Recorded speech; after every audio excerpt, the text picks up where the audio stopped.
nggak salah satu lembaga itu membeli produk kami waktu itu sebanyak 30 parcel, tapi harga terendah. Harganya nggak salah waktu itu saya tahun 2003, adik-adik sekalian, 2003 93 ke 2003 93 waktu itu. Kemudian itulah yang paling banyak, tapi ternyata setelah kami masuk lagi penawaran ke beberapa kantor, adik-adik sekalian ada yang memilih satu yang paket gede. Wah, itu semangatnya luar biasa. Nah, dari sana adik-adik sekalian saya merasakan seperti apa menjadi pengusaha di masa muda gitu loh. Kita masih ya remaja lah, masih muda waktu itu. Nah, ketika kita merasakan duit hasil bisnis kita pertama kali, itu akan mendorong saya semangat suatu saat saya akan menjadi pengusaha.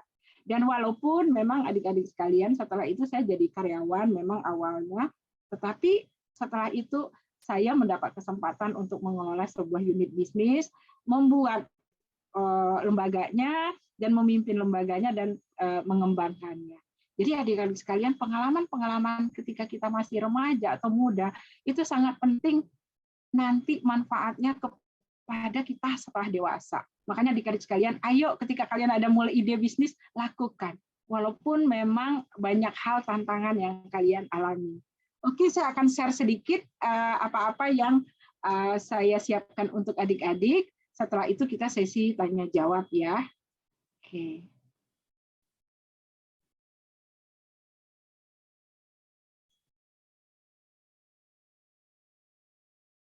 Oke, adik-adik sekalian, saya ingin adik-adik sekalian memulai bisnis kini lebih mudah itu seperti apa, adik-adik akhir punya tahu. Jadi yang tadinya pengen dong punya usaha, tapi takut. Kan tadi ada pertanyaan ya, saya baca gimana meminimal risiko. Yang dihitungnya risikonya dulu, karena takut rugi, takut nggak laku, banyak-banyak takut-takutnya gitu loh. Nah, gimana caranya menghilangkan rasa takut itu? Karena adik-adik sekalian, faktanya sekarang memulai bisnis itu jauh lebih mudah dibandingkan zaman kami dulu waktu ketika masih muda. Nah, mari kita lihat adik-adik sekalian, ini foto adik-adik sekalian, ini namanya satu angkatan sama Mas Fajar. Ini Reynaldo namanya. Satu angkatan di program Training Entrepreneurship Go to School. Kalau Mas Fajar buka konsultan manajemen dan sekarang juga digital marketing, ini Mas Reynaldo, Ray ini menjadi konsultan saham. Jadi waktu zaman SMA, Ray ini buka jual minuman namanya kayak es krim gitu ya Mas Fajar ya.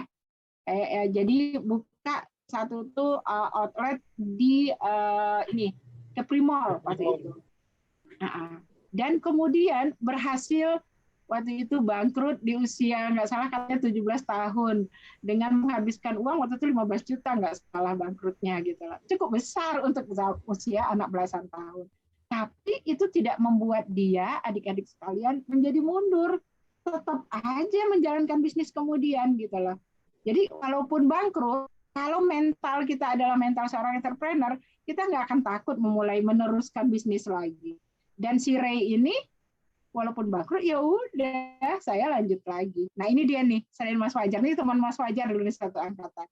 Dan yang di depan Mas Ray ini adalah adik-adik angkatan ketiga, ini Entrepreneurship Go to School yang sudah kami lakukan programnya dan ini sudah berjalan waktu itu programnya 3 bulan, setelah itu kita wisuda lah bersama gitu lah. Dan yang menyerahkannya waktu itu Mas Fajar juga salah satunya di sini ya, dan Mas Fajar juga jadi salah satu narasumbernya selain Reynaldo. Nah ini adik-adik sekalian, jadi sekarang itu bicara remaja atau milenial menjadi pengusaha bukan sesuatu yang sebuah hal yang baru, tapi sudah sering dan sudah berkembang banyak itu adik-adik sekalian.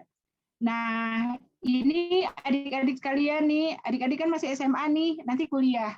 Setelah kuliah, adik-adik tamat. Nah, ini adik-adik sebuah hal yang adik-adik pahamkan dari sekarang, bahwa banyak ternyata bidang-bidang pekerjaan yang dulu itu banyak diminati oleh perusahaan, sekarang mulai berkurang. mulai tidak disukai lagi, mulai tidak diminati lagi. Apa aja bidang-bidangnya? Itu adik-adik sekalian, seperti pekerja pabrik, terus kemudian sales atau door to door dulu. Atau gini deh, adik-adik kan kalau ke hotel, dulu kita kalau ke hotel mesan kamar di front office kan. Sekarang kalau kita nginep di hotel, adik-adik mesan di mana? Di aplikasi. Otomatis pegawai front office berkurang nggak? Berkurang. Itu fakta yang kita lihat nih, selain yang dijelaskan di sini. Yang berikutnya, adik-adik, ada lagi tuh, kalau kita ke bank, dulu kita ngambil uang, ke bank ya antri sampai panjang-panjang. Dulu saya masih ingat tuh di BCA, di Jodoh Batam ini, antrinya sampai kemana-mana ketika awal bulan, apalagi mau lebaran. Nah sekarang, pegawai yang namanya teller itu makin berkurang. Kenapa? Orang ngambil uang tidak di bank lagi kebanyakan, tapi di mana? Di ATM. Terus kemudian adik-adik pegawai rumah sakit. Sekarang kalau orang berobat, semuanya ke rumah sakit nggak? Nggak lagi kan? Ada apa? Aplikasi, Halodoc lah, apalah. Berkurang nggak pegawai di rumah sakit? Berkurang. Nah itu adik-adik sekalian bidang-bidang yang nanti semakin berkurang membutuhkan orang menjadi karyawan. Nah adik-adik setelah SMA masuk kuliah harus ingat itu gitu loh. Nah setelah saya tamat nanti, bidang yang saya pilih ini masih dibutuhkan nggak? Harus tahu adik-adik. Sehingga nanti adik-adik nggak terjebak. Tamat dari bidang-bidang kuliah itu akhirnya setelah tamat bidang pekerjaan semakin sedikit ya. Itu ini intinya. Nah, yang berikutnya dari sini berarti mendorong kita dong harus berpikir nggak semuanya jadi karyawan. Nah, ini dia. Kalau ini pertanyaan ini adik-adik bisa nggak menolong diri kita sendiri ya kita dengan membuka lapangan kerja untuk kita sendiri. Kayak Mas Fajar itu dia nggak butuh lapangan kerja lagi. Dia udah menolong dirinya sendiri sejak zaman SMA. Kemudian dilanjutkan masa kuliah. Dia udah menyiapkan dirinya untuk lapangan kerja dirinya. Dan begitu tamat kuliah, dia nggak butuh melamar kemana-mana, tapi dia bekerja di perusahaannya. Terus kemudian justru nolongin orang menjadi karyawannya dia. Itu adik-adik sekalian. Nah, mari kita lihat lagi, adik-adik sekalian, ini nih, kalau ingin menjadi pengusaha, seperti apa dong menjadi entrepreneur? Kan tadi ada tuh pertanyaan, seperti apa ya manusia entrepreneur itu? Adik-adik mempunyai kelengkapan 4 hal ini. 1, pola pikirnya. Pola pikirnya, adik-adik sudah punya pola pikir yang yakin dengan pilihan yang akan dikembangkan ini bisa menjadi masa depan. Jadi yakin dengan apa, misalnya adik-adik ini kayak Mas Fajar. Mas Fajar ini sudah punya mindset entrepreneur di dalam bisnis yang dia kelola. Ketika dia buka waktu itu zaman kuliah adalah manajemen akuntansi, yakin si Mas Fajarnya bahwa ini pola pikirnya mau terbangun waktu itu, yakin bahwa ini akan menjadi masa depan saya, bisa nih. Walaupun tahapnya tahap kecil dulu. Nah, itu pertama adik-adik. Setelah itu, udah benar mindsetnya terhadap apa yang kita kelola, adik-adik perlengkapi attitude. Ini dia adik-adik. Jadi attitude ini apa fungsinya? Bagaimana adik-adik tahan banting. Jadi ketika bangkrut, kayak Mas Ray tadi, dia nggak masalah. Bangkrut bagi Ray, walaupun juga sakitnya tuh di sini gitu, tapi tidak melemahkan semangatnya jadi pengusaha, karena dia paham bahwa bangkrut itu adalah sebuah proses dalam bisnis. Nah itu berarti harus tahan banting. Dan kemudian setelah itu sudah semangat, tahan banting, adik-adik harus punya skill-nya. Skill itu apa dong? Kepandaian dalam berbisnis. Bahwa kata Mas Fajar tadi, bagaimana dong orang bisa yakin dengan produk kita ini bagus gitu loh. Berarti kita harus punya strategi marketing yang baik. Nah, adik-adik belajar menambah ilmu bisnis. Belajar ilmu bisnis di mana? Banyak caranya. Di YouTube, banyak ilmu-ilmu bisnis juga. Di buku, bisa banyak ilmu-ilmu bisnis juga. Di teman yang sudah punya usaha, bisa kita juga belajar. Di pengusaha yang sudah hebat, bisa kita juga belajar. Nah, selain itu di mana? Di seminar-seminar seperti hari ini di webinar. Ini adalah cara adik-adik menambah ilmu nih. Nah, kemudian juga ikut training-training. Nah, dan ilmu yang paling hebat dari semua itu adalah ilmu ketika adik-adik mendapatkan pengalaman dalam menjalankan bisnisnya.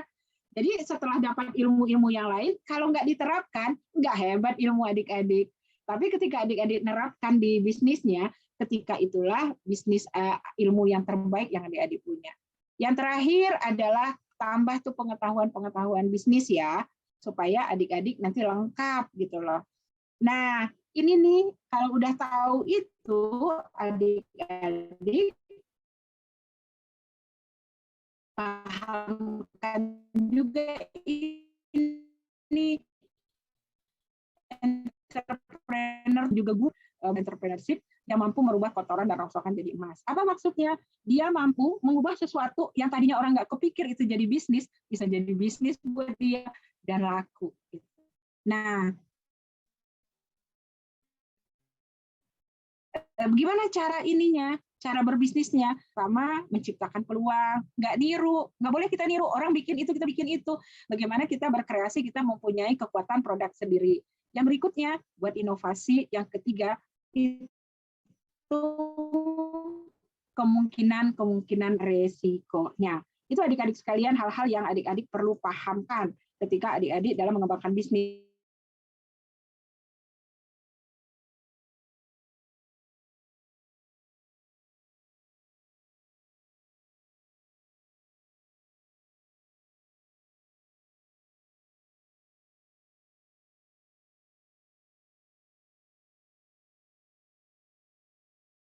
Itulah yang akan membantu adik-adik membuat ide bisnis.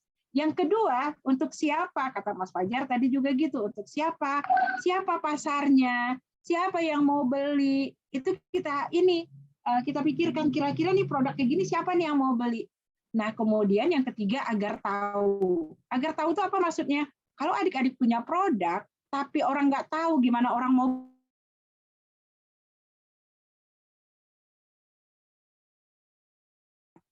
dan strategi promosinya. Nah, yang keempat, pastikan bahan-bahannya lengkap ya adik-adik. Jangan membuat produk yang bahan bakunya aja susah dicari gitu loh. Nah, yang kelima, harga. Harga adik-adik sekalian, harga juga harus ditentukan sebaik mungkin supaya orang mau beli, kita dapat untung, orang mau beli. Yang keenam, jangan tahan-tahan lagi, jalankan, go ya. Nah, setelah itu ini ada prinsip dari Pak Dahlan. Pertama, adik-adik jangan takut ketika adik-adik tertipu dalam bisnisnya. Itu adalah proses mendewasakan adik-adik nanti. Dan tertipu itu ada mendapatkan ilmu kita nanti, ilmu supaya lebih hati-hati.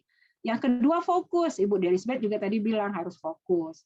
Nggak boleh sebentar buat bisnis ini, sebentar buat bisnis itu. Yang ketiga sikap keuangan, jangan begitu laku produk, terus kemudian udah belanja macam-macam deh. Nah, kalau ada keuntungan, kembalikan keuntungan itu untuk membesarkan bisnis. Yang keempat bangkrut tadi, Mas Ray tadi bangkrut, tapi dia nggak pantang menyerah. Nah, kemudian bangkit kembali. Itu ya adik-adik, sedikit buat adik-adik, gimana saya berharap adik-adik menjadi generasi pencipta kerja dimulai dari sejak remaja. Baik adik-adik, kita akan masuk di sesi pertanyaan, sesi tanya jawab. Tapi sebelum itu kita simak informasi berikut ini. Silakan.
Oke, baik adik-adik sekalian, kita kembali di sini dan beberapa pertanyaan sudah masuk ini di chat room, udah cukup banyak juga pertanyaannya.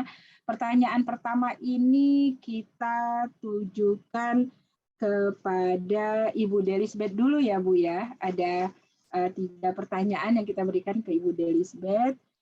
Pertama pertanyaan dari Thomas Chang.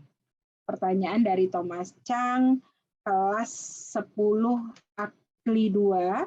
Pertanyaannya adalah, bagaimana cara melihat peluang untuk memulai bisnis? Silakan Ibu Delisbeth. Terima kasih, Bu. Jadi gini ya, yang saya lakukan itu memang dilihat dari lingkungan ya, untuk melihat peluang itu. Seperti yang tadi, yang waktu saya laksanakan secara pribadi ya. Kalau orang tua itu kan hanya perintah ya. Nah, sekarang kita melihat bagaimana kondisi di lingkungan kita. Nah, pada saat itu lagi, ya betul tadi yang seperti yang dikatakan oleh Pak Fajar tadi ya, apa sih yang dibutuhkan orang di sekeliling kita gitu. Nah, jadi pada saat kita, kalau yang saya lakukan pada saat saya kuliah, saya juga sebagai penjual jasa juga gitu. Sambil kuliah, pada saat itu anak SD butuh guru gitu, guru matematika. Nah, itu bisa kita ambil peluang itu. Nah, pada saat mau ke Jakarta nih, orang ada yang tukang bakso pengennya pengen cari bawang putih yang lebih murah gitu. Nah, kita ambil peluang itu gitu. Jadi yang ada di lingkungan kita itu bisa kita lihat, kemudian apa yang lagi viral gitu. Seperti yang dikatakan oleh Bu Lisa tadi, kita nggak boleh niru-niru orang gitu. Orang bikin nasi goreng misalnya, orang jual nasi goreng, kita jual juga nasi goreng. Tapi harus ada beda gitu. Bedanya tuh misalnya nasi goreng orang, nasi goreng yang mungkin pakai kecap dan sebagainya. Nah, kita ambil yang lain gitu. Jadi sehingga orang akan membaca bagaimana ciri-ciri kita punya. Nah, kalau kita punya enak, pasti orang akan cari. Nah, itu dari saya yang untuk siapa, Thomas ya? Thomas, Nah, iya. Baik, makasih Bu Delisbeth. Masih ada ya, Bu? Pilih satu lagi pertanyaan dari banyak pertanyaan yang masuk. Dari Jessica Triksi Yudio, kelas 10 Akli 1. Pertanyaannya, bagaimana menumbuhkan minat berwirausaha, Bu Delisbeth? Oh gitu ya. Ya. Baik, kalau saya memang lingkungan keluarga yang pertama ya itu ya. Tapi menumbuhkan itu ya kita kalau ingin maju, kalau ingin punya uang, yang jelas pasti harus berusaha. Nah, kalau kita hanya menjadi pekerja, tentu penghasilan kita sudah ditakar gitu. Nah, saya punya prinsip ya. Saya kan pegawai negeri. Nah, dulu orang tua saya juga pegawai BUMN. Nah, pada saat itu kan penghasilan kita sudah tahu nih sebulan dapatnya mungkin pada saat itu hanya dapat 50.000 dulu, tahun dulu. Nah, untuk mencari hasil untuk mencari kebutuhan, memenuhi kebutuhan hidup kita, seperti yang dilakukan oleh orang tua saya, beliau kreditkan barang dengan modal yang sedikit, kemudian jualan di depan rumah, gelar ini ya, gelar meja gitu. Orang di komplek misalnya orang susah ke pasar gitu, ya kita cari ke pasar misalnya beli bayam dulu 10 ikat. Nah, kemudian dijual gitu kan. Laku ternyata, besok ditambah gitu kan. Nah, itu yang dilakukan oleh orang tua saya. Itu lingkungan ya. Lingkungan. Nah, benar sekali, Bu. Ya, dari lingkungan. Kemudian bisa juga melihat orang lain. Si Anu itu kok sukses ya? Kok dia banyak uang ya? Kita cari tahu. Oh, kenapa? Oh, dia punya usaha selain dia bekerja gitu. Kalau PNS hanya ngandalin gaji PNS, ya semuanya kan terbatas gitu. Tapi kalau kita pengen lebih ini ya, lebih ingin punya mobil misalnya, punya mobil nih. Oh, kalau gaji PNS dihitung sekian tahun nggak bisa nih gitu kan. Ya harus banting setir, cari gimana peluangnya gitu kan. Nah, bisa menjual jasa, bisa membuat produk. Saya Bu, pengalaman ya, anak-anak Ibu semua ya. Tahun 2014 sebelum Ibu jadi kepala sekolah, Ibu pergi jualan ayam bakar di Singapura. Nah, orang nggak ada yang tahu. Satu hari, ya 20 hari bawa duit 80 juta, Bu. Hanya jual ayam bakar. Hanya 20 hari pada saat liburan sekolah. Sebelum saya jadi kepala sekolah. Nah, itu pengalaman pribadi. Nah, dan ini kalau saya cerita tentang wirausaha yang saya lakukan, itu bisa jadikan film berepisode-episode. Bagaimana tulang langgangnya saya untuk membangun bisnis gitu. Nah, sekarang karyawan saya tuh ada 5 orang. Bahagia kita bisa menciptakan lapangan kerja. Jadi walaupun gaji dapat, gaji yang PNS itu pastilah bilang gaji yang tak seberapa itu. Tapi bahagianya kita bisa mempekerjakan orang lain, kita bisa menggaji orang lain, itu bahagia luar biasa. Nah, itu motivasi dari saya. Dan saya selalu bicara sama kawan-kawan juga, ayo Bapak Ibu kita usaha gitu. Saya persilahkan kawan-kawan untuk jualan apa saja, asal jangan mengganggu tugas wajibnya. Nah, masuk kelas kalau gara-gara usaha guru ya, misalnya guru masuk kelas gara-gara jualan, terlambat masuk kelas, pasti saya marah. Nah, tapi kalau di luar itu tetap didukung, disupport. Anak-anak Ibu juga kita punya program anak-anak Ibu ya. Ada program dari direktorat itu juragan di usia muda. Jadi harus itu dilakukan semuanya. Kamu dalam 1 semester harus punya target. Berapa omset kamu dalam 1 semester. Itu nanti Bu, ada nilainya Bu. Dari 10.000 sampai 200.000 nilainya 75. Nah, di atas 1 juta itu nilainya 96, sudah di tangan nilai PKK-nya. Nah, itu dari direktorat saya akan jalankan. Nah, itu belajar menjadi ini dulu ya Bu, praktek jualan dulu. Itu yang pertama kali kan, pemasaran ya Bu. Memahami pasar dan bagaimana mempengaruhi, karena pertanyaan tadi ada bagaimana mempengaruhi orang mau bagaimana cara mempengaruhi orang. Iya, supaya orang mempengaruhi orang. Iya, kalau mempengaruhi orang tuh gampang. Misalnya sampel ini disuruh coba, itu yang pertama. Terus yang kedua, update lah statusnya, ini loh gini ya, diupdate aja. Misalnya fotokan apa yang, misalnya ayam bakar, jual ayam bakar, fotokan aja ayam bakar, pasti nanti chat kita gitu. Lewat IG, lewat Facebook dan sebagainya. Baik, itu ya. Terima kasih banyak. Ini siswa-siswanya beruntung dapat kepala sekolahnya memang praktek menjadi seorang pengusaha gitu loh ya, walaupun tetap menjalankan peran sebagai guru.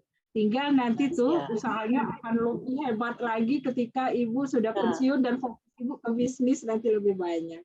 Oke, Bu Derisbeth, terima kasih banyak. Harus ditularkan kepada generasi muda.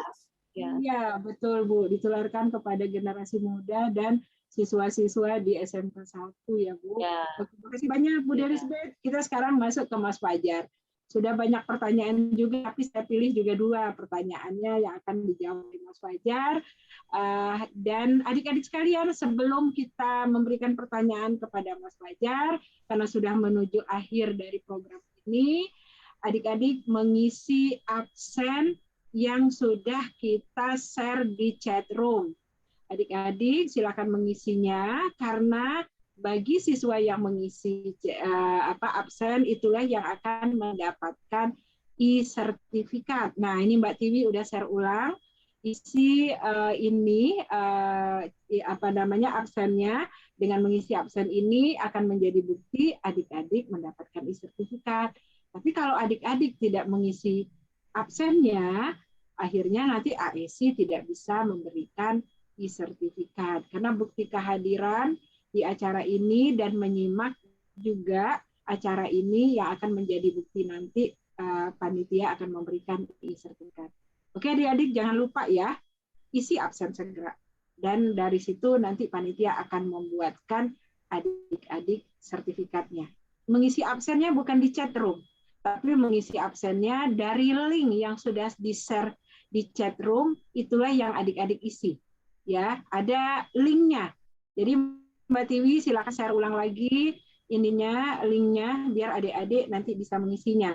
Jadi adik-adik itu ya, tak ingatkan lagi bahwa yang akan dilihat oleh panitia adalah absen dari link ini. Nah, jadi ini ya link absennya, isi di sini, bukan di chat room isinya. Isi link yang di-share di chat room ini, ya, agar nanti bisa dapat e-sertifikat. Oke, adik-adik sekalian, kita masuk ke Mas Fajar. Halo Mas Fajar. Kita sudah ada beberapa pertanyaan menunggu, tapi saya pilih 2 untuk Mas Fajar, yakni pertanyaan dari Destivia kelas 10 Akli 1. Nah, pertanyaannya adalah, memulai usaha tentu kita cenderung memikirkan risiko, katanya. Ya, memikirkan risiko. Nah, bagaimana memperkecil risiko itu dalam menjalankan bisnis, apalagi pengusaha pemula? Silakan Mas Fajar. Ya, kalau pertama dulu saya ingat banget yang diajarkan oleh Bu Lisa ya. Yang pertama kita tahu dulu apa yang mau kita jual. Nah, setelah kita sudah mengetahui apa yang mau kita jual, tentunya kita akan menentukan dulu pasarnya. Makanya dalam usaha itu paling penting adalah menargetkan pasarnya. Setelah kita tahu target pasar kita, misalnya, oh, aku targetnya di kelas ini. Di kelas ini nih banyak orang yang bayarnya tuh 2 hari nggak langsung bayar. Nah, berarti kan resikonya kita udah siap nih untuk nggak dibayar. Kita harus punya modal tambahannya kayak gitu. Jadi kalau misalnya mau ngukur resiko dalam usaha itu kembali ke kitanya teman-teman. Jadi kita tahu dulu apa yang mau kita jual, terus kita tahu dulu kita mau jual itu di mana, dan di situ baru kita bisa ngukur risiko kita. Kecil besarnya tuh di situ. Setelah kita mengetahui pasar kita, setelah kita mengetahui produk apa yang mau kita jual. Karena kalau kita ngomong risiko tuh, risiko sangat luas sih artinya. Itu sih Bu kalau menurut saya. Jadi dengan mempersiapkan strategi-strategi yang lebih baik ya, Mas Fajar, itu akan mengurangi risiko, tahu tuh siapa yang mau kita sasar ya, siapa pasar kita gitu loh. Terus ya betul, itu akan memperkecil risiko-risiko yang kita alami. Tapi risiko dalam bisnis itu biasanya selalu mengikuti ya Mas Fajar, nggak ada jaminan kita nggak pernah bangkrut ya Mas Fajar ya. Iya, sebenarnya kalau risiko itu nggak perlu ditakutin ya, bukan menurut saya. Jadi risiko itu pasti ada. Kalau orang bilang masalah itu pasti ada. Bagaimana cara kita menghadapinya? Nah, saya rasa kalau dalam Islam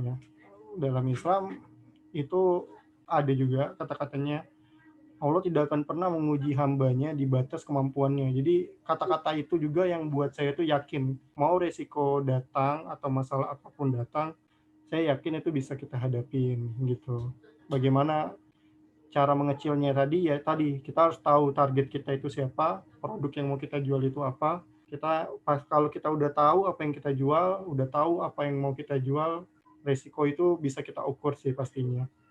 Baik, itu ya. Caranya pasti beda-beda sih, Bu. Menghadapi risiko, karena muncul risikonya juga beda-beda ya, Mas Fajar. Benar, karena risiko luas artinya, Bu. Ya, siap. Ini hebat nih, Mas Fajar tuh pengetahuan bisnisnya, karena sudah praktek bisnis sejak dari remaja gitu loh. Nah, jadi pengembangan pengetahuan bisnisnya luar biasa dibandingkan saya ketemu dulu waktu masih pakai seragam gitu. Oke, Mas Fajar, nih pertanyaan kedua. Untuk Mas Fajar juga kita berikan. Selamat pagi, perkenalkan nama saya Erlina Janisa, guru Gultom dari kelas 10 RTL. Nah, Jenny-nya nih ada nih wajahnya kelihatan nih sekarang. Oke, Jenny-nya izin bertanya, untuk anak SMK kan sangat cepat ogah pendiriannya, maksudnya berubah-ubah pendirian ya. Apakah usaha yang menjamin atau menjanjikan untuk tidak membuat goyah yang akan kita pilih. Artinya ya biar itu aja maunya gitu ya. Jadi ya. Oke, silakan Mas Fajar. Oke, kasih adik Jenny. Biar kita nggak ogah-ogahan itu, kita buat usaha pokoknya menghasilkan uang lah. Karena kalau orang udah terima uang itu udah pasti senang deh. Udah pasti nggak ogah-ogah lagi. Kalau Nah, udah enak terima uangnya ya Mas Fajar ya. iya, jadi kalau misalnya biar nggak ogah-ogahan lagi nih, kembali ke dirinya sih Bu sebenarnya. Iya. Kembali ke diri kita. Sebenarnya kita tuh bisa ogah-ogah kenapa sih? Karena satu faktor kadang kita punya keluarga ya, maksudnya keluarga kita cukup bercukupan. Jadi buat merasa kita tuh oh belum saatnya nih kita cari uang, nah itu bisa juga buat kita merasa ogah-ogahan. Nah terus kalau diri kita yakin kan, oh kayaknya aku udah yakin nih mau menentukan, udah deh dari SMK-nya aku nggak mau minta jajan lagi sama orang tua. Nah di situ mau nggak mau pasti bakal kita akan jalan tuh usaha kita. Karena kita udah yakin kan kita nggak minta uang dari orang tua. Jadi mau nggak mau bisnis dia harus menjalankan bisnisnya gitu. Iya, Dari oke ya. situ. Biar nggak ogah-ogah gitu ya. Iya. Baik, makasih Fajar, Mas Fajar. Oke, Ya, sekarang ada pertanyaan lagi dan ini saya akan coba jawab ya. Ada pertanyaan dari Siti Haryanti kelas 10 Akli 1. Apa perbedaan entrepreneur dengan pengusaha entrepreneur? Apa beda entrepreneur dengan pengusaha profesional? Jadi adik-adik sekalian, pengusaha dengan profesional itu dua yang berbeda. Pengusaha berarti kita memimpin sebuah unit bisnis, profesional berarti kita bekerja di sebuah perusahaan. Tapi adik-adik sekalian, apakah kita dengan menjadi profesional tidak bisa menjadi pengusaha? Bisa. Contohnya Ibu Delisbeth. Walaupun Ibu Delisbeth sebagai guru kan profesinya Bu Delisbeth ya, sebagai profesional, sebagai guru, tapi beliau juga jadi pengusaha. Bisa sambil jalan, bisa gitu. Karena Bu Delisbeth memiliki bisnis yang dikelolanya juga sembari beliau menjalankan profesi menjadi guru. Jadi itu perbedaannya. Kalau kita profesional, kita bekerja di sebuah lembaga, di sebuah kantor, di sebuah perusahaan dan menjalankan profesi. Tapi kalau kita pengusaha memimpin sebuah perusahaan itu, gitu. Nah, tapi bisa nggak sambil jalan? Bisa. Itu satu. Yang kedua, adik-adik, ada nggak jalur profesional, kemudian kita menjadi pengusaha di jalur profesional itu? Contohnya gini, kayak saya, adik-adik sekalian, saya kan awalnya memulai memimpin sebuah bisnis bukan karena saya memulai membuat bisnis sendiri di awal. Tetapi saya bekerja di grupnya Jawa Pos di Batam, yakni Batam Pos. Dulu saya jurnalis, terus kemudian diminta oleh chairman saya membuat sebuah konsep bisnis, dan kemudian saya buat, terus kemudian saya waktu itu jadi GM-nya. Jadi saya membuat konsep bisnisnya, yang membuat bisnisnya, dan memimpin bisnisnya. Kemudian mengembangkannya. Kemudian saya dapat saham di situ. Itu caranya ada. Pak Dahlan Iskan, adik-adik kalau tahu, beliau adalah dulu pernah menjadi Menteri BUMN dan pemimpin Jawa Post Group.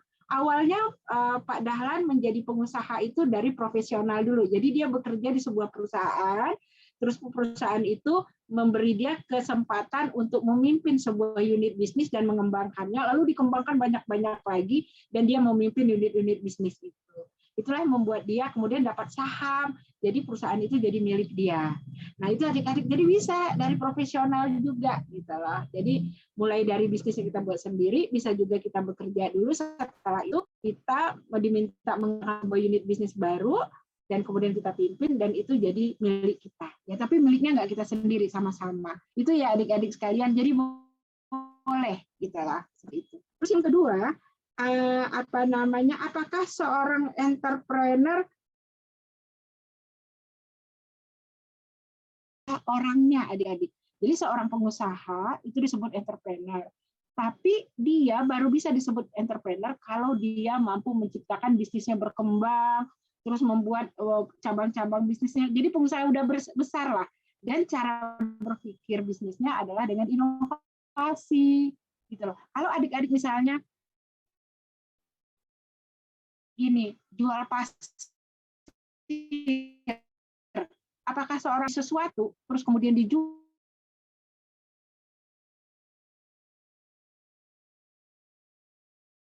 Pertanyaan lagi juga yang terakhir ini dari Santo, dari kelas 10 Akli 3, apa saja yang digeluti AEC. Jadi adik-adik sekalian, AEC atau Ahmadiyya Entrepreneurship Center itu satu, dia menyediakan program-program training untuk bisnis, training entrepreneurship, training entrepreneurship untuk siswa.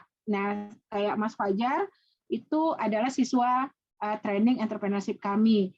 Kami juga membuka training untuk entrepreneurship, bagaimana caranya memulai bisnis itu UMKM, pengusaha pemula, itu kami juga ada. Jadi program-program training entrepreneurship kami untuk remaja, untuk UMKM, untuk calon pensiunan. Jadi kalau papa atau mamanya mau pensiun, terus gimana cara bikin bisnis nanti setelah pensiun, kami juga ada menggeluti bidang itu.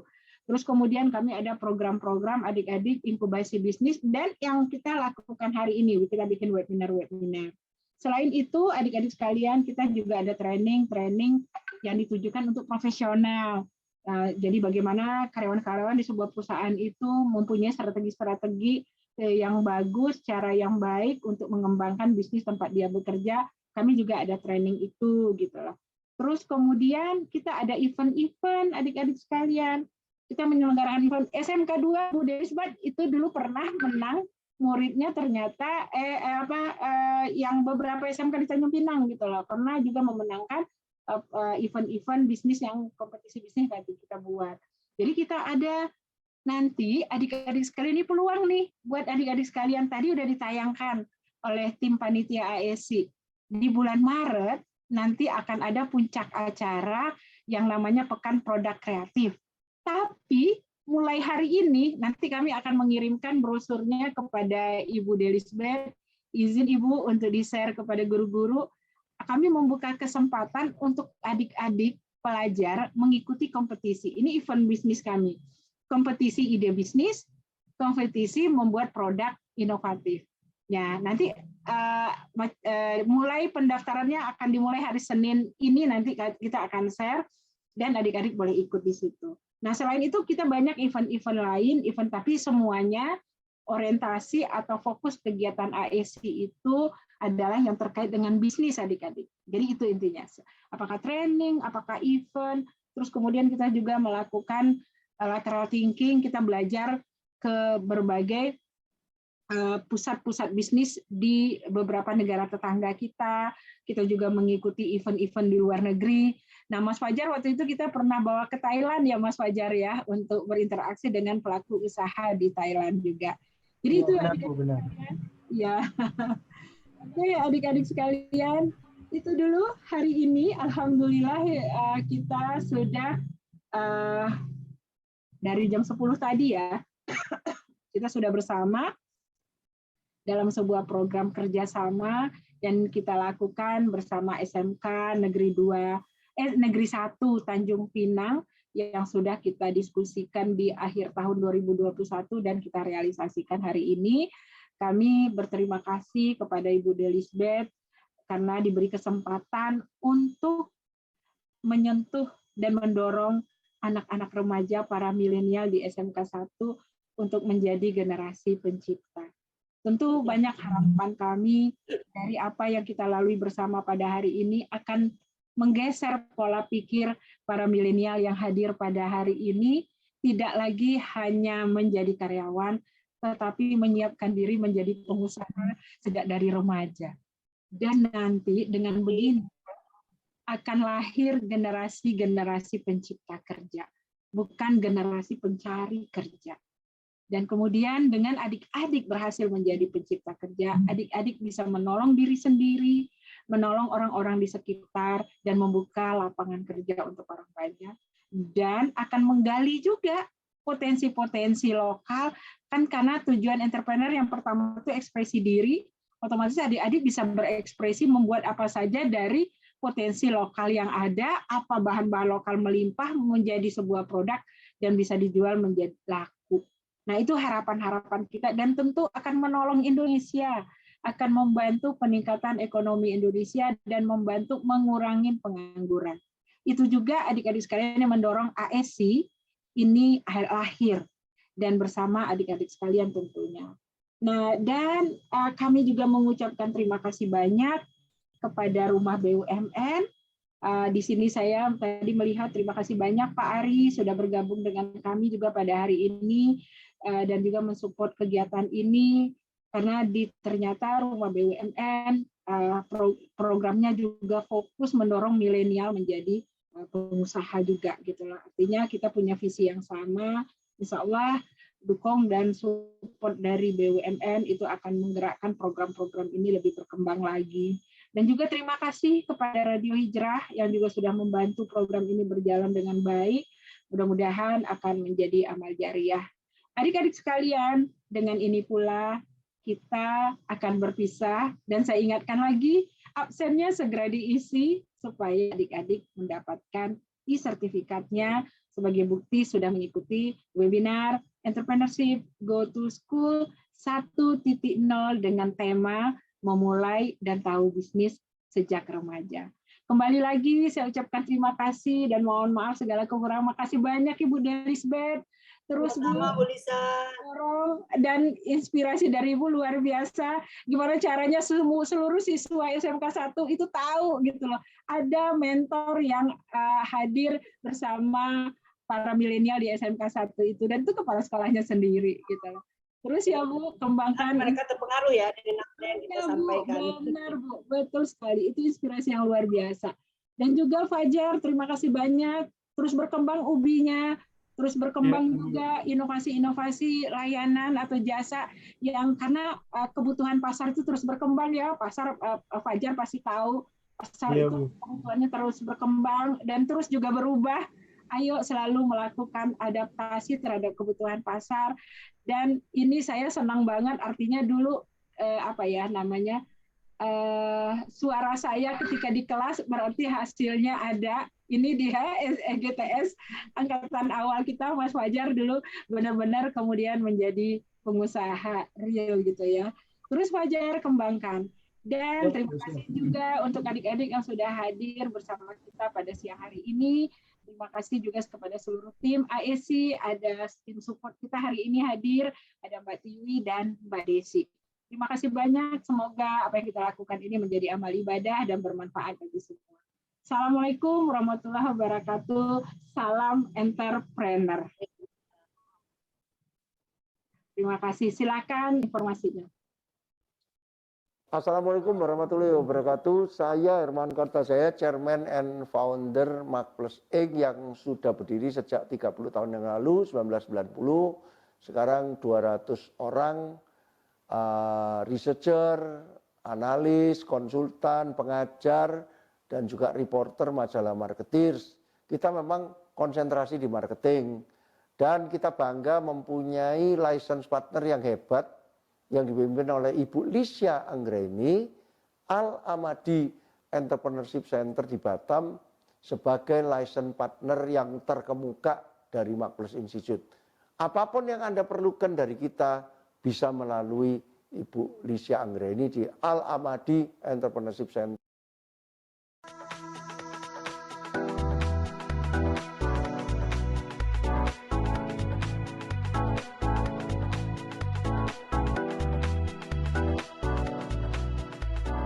Sebagai upaya pemberdayaan ekonomi kerakyatan, khususnya bagi para pelaku usaha mikro kecil dan menengah, Kementerian BUMN bersama perusahaan milik negara BUMN telah berhasil memberikan dukungan nyata untuk kemajuan 540.000 UMKM dengan menghadirkan 244 rumah kreatif BUMN sejak 2016 lalu sebagai rumah untuk berkumpul, belajar, dan membina para pelaku UKM menjadi UKM Indonesia yang unggul dan berkualitas.